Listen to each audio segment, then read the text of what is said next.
Horror कहानियां थी। काला जादू।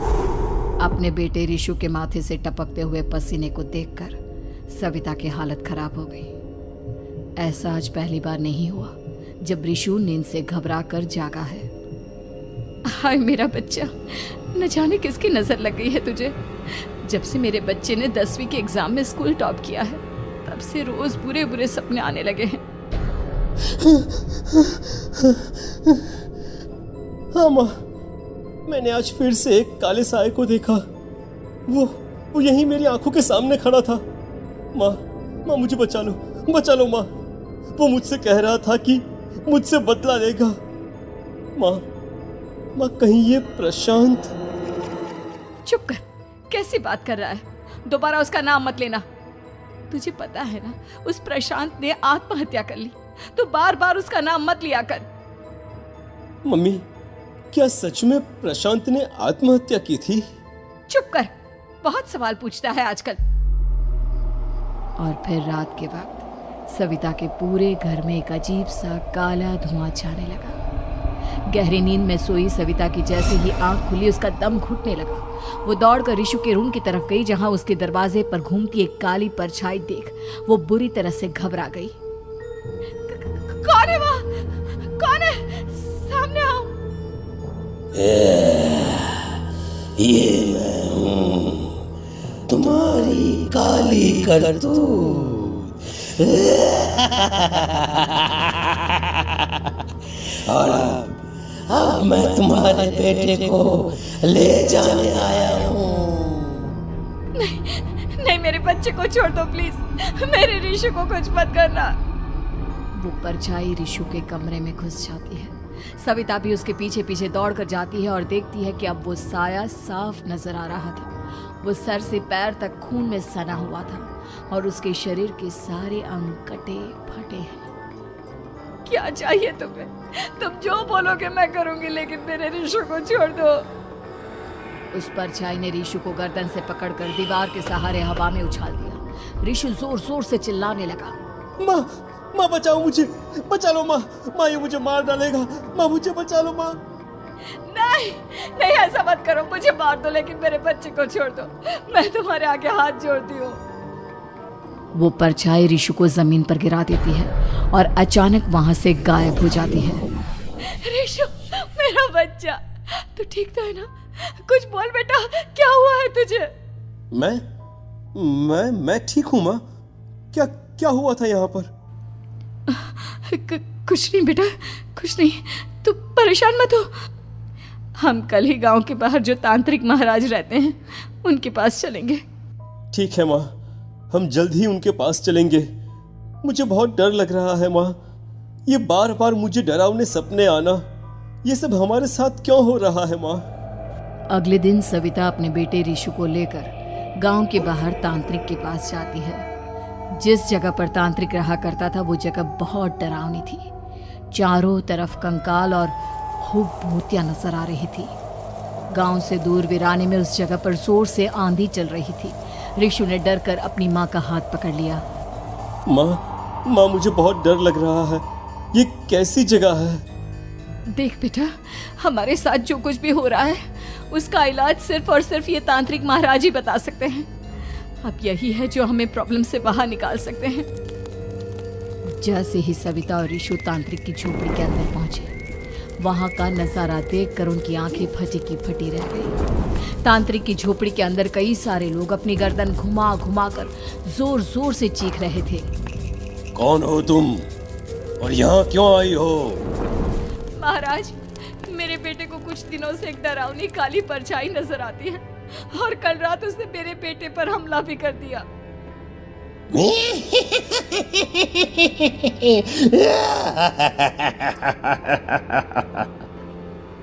मम्मी हमें यहाँ से चलना चाहिए। ये जगह मुझे ठीक नहीं लगती। नहीं बेटा, ऐसा नहीं कहते। रुक जाओ, 2 मिनट के लिए रुक जाओ। क्या कहा? काली परछाई? तुम्हारे बेटे पर किसी काली परछाई ने हमला किया? हाँ महाराज, वो कह रही थी कि वो मेरे बेटे को कुछ कर देगी, कोई उपाय बताइए महाराज। मेरे बेटे के साथ कुछ गलत नहीं होना चाहिए।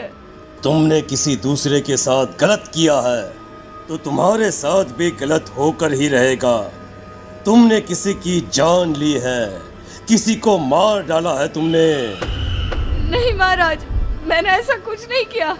मैंने किसी की जान नहीं ली। मुझे कोई उपाय बताइए। लगता है तुम इतनी आसानी से नहीं मानोगी। मैं तुम्हें अभी उस काली परछाई से मिलवा देता हूँ और वही सारा सच तुम्हारे सामने लेकर आएगा। सविता और ऋषु ने डर के मारे अपनी आंखें बंद कर ली। तभी अचानक तांत्रिक की झोपड़ी में अजीबोगरीब आवाजें गूंजने लगी। सविता और ऋषु बुरी तरह से कांप रहे थे। आंखें खोलो और अपने सामने देखो। क्या यही है वो जिससे तुम कल रात को मिली थी? बताओ मुझे। हाँ, इसने कल रात मेरे बेटे के ऊपर हमला किया था। ये उसी लड़के की भटकती हुई आत्मा है जिसे कुछ दिन पहले तुमने मार डाला था। मम्मी ये महाराज क्या कह रहे हैं? क्या सच में आपने किसी की जान ली है, किसी को मार डाला है? अगर हाँ तो बताइए ना मम्मी, किसको मारा है आपने? किसको? तुम्हारी माँ इतनी आसानी से सच नहीं बताएगी बेटा। इसने एक बच्चे की जान ली है। कहीं उसका नाम प्रशांत तो नहीं महाराज? वो मेरा दोस्त है, मेरा पड़ोसी है। सही पहचाना। देखा सविता, तुम्हारा खुद का बेटा भी जानता है कि तुमने किसी के प्राणों की बलि चढ़ा दी और इसीलिए अब उसकी बुरी आत्मा तुम्हारे घर में भटकती है। मुझे माफ कर दीजिए महाराज, मुझसे बहुत बड़ी गलती हो गई। प्रशांत हमारे पड़ोसी का बेटा था। हर बार उसके नंबर मेरे बेटे से ज्यादा आते थे और इसलिए मैंने उसके कमरे के बाहर काला जादू किया था, पर मुझे नहीं पता था कि वो मर जाएगा। तुम्हारे उसी काले जादू वाली गुड़िया के अंदर एक बुरी आत्मा थी जिसने उस बच्चे के दिमाग पर बुरा असर कर दिया और उसी की वजह से उस लड़के ने अपनी बालकनी से कूदकर आत्महत्या कर ली। इसकी वजह सिर्फ और सिर्फ तुम हो, तुम। नहीं महाराज, जो कुछ भी हुआ मुझे नहीं पता था कि प्रशांत अपनी जान दे देगा। प्रशांत की आत्मा इस वक्त तुम्हारे सामने खड़ी है, हमसे बात करना चाहती है। बोलो क्या कहना चाहते हो? मैं जीना चाहता था, बड़ा होकर कुछ बनना चाहता था। आपके बेटे से मुझे कोई परेशानी नहीं थी। अरे वो तो मेरा अच्छा दोस्त था। मुझे माफ कर दो बेटा, मुझसे बहुत बड़ी गलती हो गई, मुझे माफ कर दो। माफ करने से मुझे वापस जिंदगी नहीं मिल जाएगी। मेरे माँ बाप आज भी मेरे लिए रोते हैं।